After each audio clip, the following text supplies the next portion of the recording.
This is Study the Book, and I'm Rick. In one of my last videos, I said that we would be going on to Acts 15, but there's a change of plans. I had a coworker give me an article written by the JWs that said, "Must we keep the Sabbath?" or "Must Christians keep the Sabbath?" Uh, so what I'm gonna because of that, I felt like that was something I should work on, and ended up writing a paper. I delivered it to him, and I also thought that it would be also based based on that information. I would go ahead and make a video. So what I'm going to do is going to be going through that paper and point by point, stating their points and then refuting their points. And in a couple cases, I actually agree with what they said, but that's not very often. And I'll state that when we get there. So the first thing that they did is they actually defined what the Sabbath is, and they did actually a pretty good job on that. They said that the Sabbath starts on Friday at sundown and runs Saturday to Saturday sundown. They also mentioned that every seventh and 50th year is called a Sabbath year. These years are meant to let the land rest, but it does not mean that you cannot take care of your animals or do other types of work during those Sabbath years. It was purely meant to let the land rest. But they did not mention the feasts of the Lord, which also are considered Sabbaths, and they have high Sabbaths, which you are not, those days you're not also supposed to work on. But what's interesting is that they are prophetic in nature and they signify Christ's first and second return. Okay, so the first point that the JWs really made is this statement: why doesn't the Sabbath law apply to Christians? They said the JWs give this reason: rather than adhere to the law of Moses, Christians must follow the superior law of love. The problem is that most people do not realize is that the Ten Commandments are laws of love. The first four laws of the Ten Commandments show us how to love God. The last six laws of the Ten Commandments show us how to love our fellow man. The remaining 600 plus laws in the Pentateuch give us more detail on how to love God and man. In Matthew, Jesus basically said the same thing to one of the experts of the law. He said, one, one of them, an expert in the law, tested him with this question: Teacher, which is the greatest commandment in the law? Jesus replied, love the Lord your God with all your heart, with all your soul, and with all your mind. This is the first and greatest commandment, and the second is like it: love your neighbor as yourself.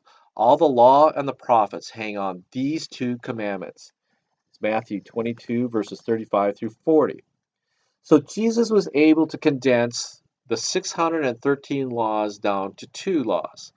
And all the laws hang on these two laws of love. Don't miss the obvious fact that Jesus is quoting from the law. The first quote is from Deuteronomy, called the Shema, which states, Hear, O Israel, the Lord our God, the Lord is one. Love the Lord your God with all your heart, with all your soul, and with all your strength. These commandments that I give you today are to be upon your hearts. Deuteronomy chapter 6, verses 4 through 6. The second commandment that Jesus quoted came from Leviticus. It says, Do not seek revenge or bear a grudge against one of your people, but love your neighbor as yourself. I am the Lord. Leviticus 19, verse 18. So the logical conclusion that we can make is Jesus said that we are to follow the law of love, and that by quoting the Torah says that the law of love is the Pentateuch or the Torah. Since the commandment to follow the Sabbath is the Torah, then the Sabbath law applies to Christians. Finally, if you still think I'm wrong, let's look at what Paul says. He said, Love does no harm to its neighbor. Therefore, love is the fulfillment of the law, and that is found in Romans chapter 13, verse 10. Okay, so the JWs continue in their paper. They made this statement, which they claimed is a misconception. God instituted the Sabbath when he rested on the Sabbath day. And then the reason they gave that that's a misconception is this verse contains not a law to man, but a statement of what God did on the seventh creative day. The Bible does not mention anyone observing a Sabbath rest before the days of Moses. Well, this sounds plausible until you actually read the fourth commandment and see what it says. Remember the Sabbath day by keeping it holy. 6 days you shall labor and do all your work. But the seventh day is a Sabbath to the Lord your God. On it you shall not do any work, neither you, nor your son or daughter, nor your manservant or maidservant, nor your animals, nor the alien within your gates. For in 6 days the Lord made the heavens and the earth, the sea, and all that is in them, but he rested on the seventh day. Therefore the Lord blessed the Sabbath day and made it holy. That was found in Exodus 20, verses 8 through 11. So God is stressing the fact that he did his creative work in 6 days, and on the seventh day he rested. Since God has connected the Sabbath to the creation account, he's making a statement that this was to be obeyed from the first week forward. When God was walking with Adam in the garden, it is hard to believe that God was not giving him instructions to teach his children. While many of Adam's children did not follow his instructions, we know that some did follow his instructions. The most notable was Abraham. When God was commanding Isaac not to go down to Egypt, he also gave him a promise that his descendants would be as numerous as stars in the sky, and they would possess the land that Isaac was occupying. The reason he was making this promise is because of what Abraham did. We can find this in Genesis 26. Because Abraham obeyed me and kept my requirements, my commands, my decrees, and my laws. And this is Genesis 26, verse 5. So the obvious question is, what were the requirements, commands, decrees, and laws that Abraham kept? Many people think that the first time God invented the law was at Mount Sinai, but God's laws are eternal. See the following verses. Your righteousness is everlasting, and your law is true. Psalms 119, verse 142. Your statutes are forever right. Give me understanding that I may live. Psalm 119, verse 144. Long ago I learned from your statutes that you established them to last forever. Psalm 119, verse 152. All your words are true, and your righteous laws are eternal. Psalm 119, verse 160. So God's law is not only eternal going forward in time, but also eternal going backward in time. Therefore, there is reason to believe that the Sabbath laws were also included with the other laws. And I will go into that in more detail later. So the JWs continue on. They said that the following is a misconception, that the Sabbath is a perpetual covenant and is therefore still required. And so they say that their reason is that the word perpetual can be translated as lasting into indefinite future. Well, I really don't have a problem with that statement. I mean, they both mean the same thing. But they're trying to make what they're really trying to say is that indefinite in the word indefinite can't be translated or it doesn't mean to be forever. That's just crazy. So just to clarify things, what I did is I went to the Strongs and went to Strong's number 5769, which is basically uh, is the word Hebrew word alam, and they define that word alam as such: long duration, antiquity, forever, ever, everlasting, evermore, perpetual, old, ancient time, long time of past, or long time of future. They continue on and say forever, always, continuous, existence, perpetual, everlasting, indefinite, or unending future, eternity.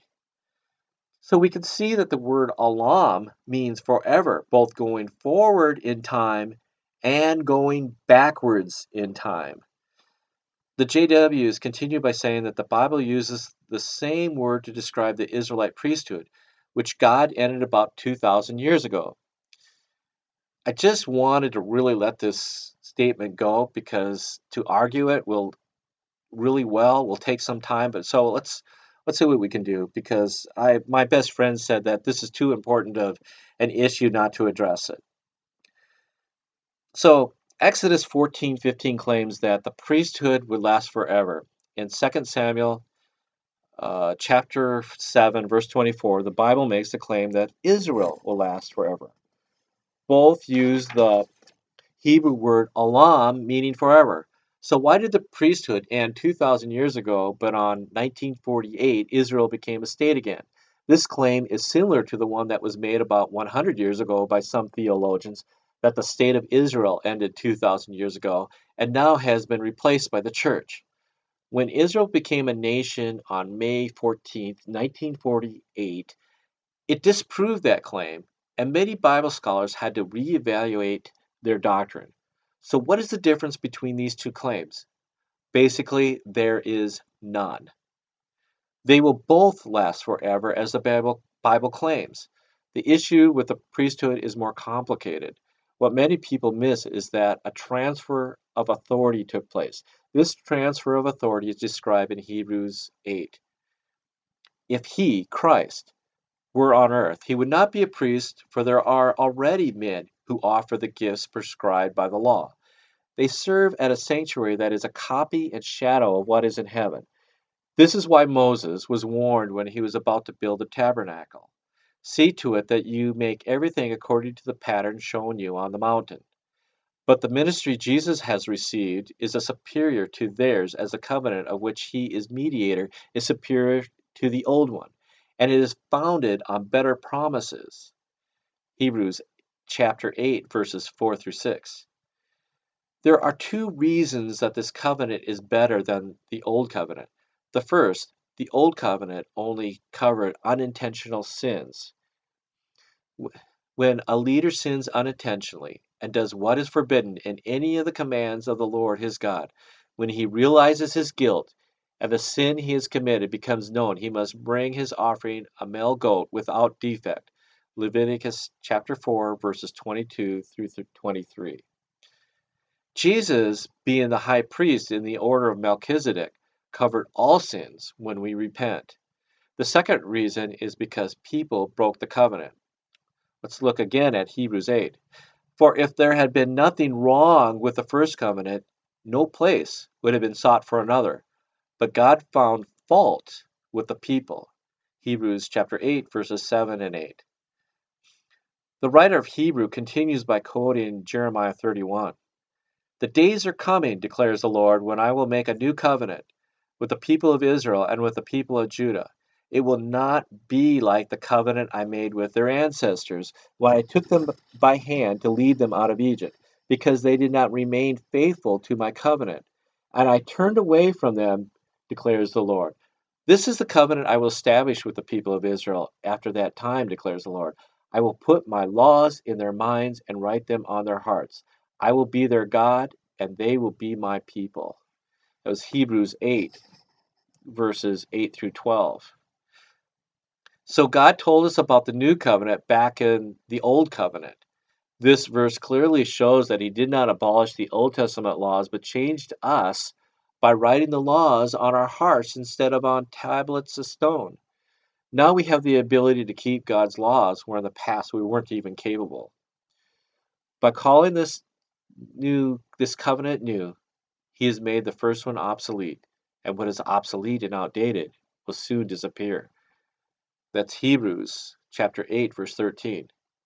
If God did not make the old covenant obsolete, we would still be under the curse of the law, which starts in Deuteronomy chapter 28, verse 18, and goes through Deuteronomy chapter 29, verse 29, and our names would be blotted out of the book of life.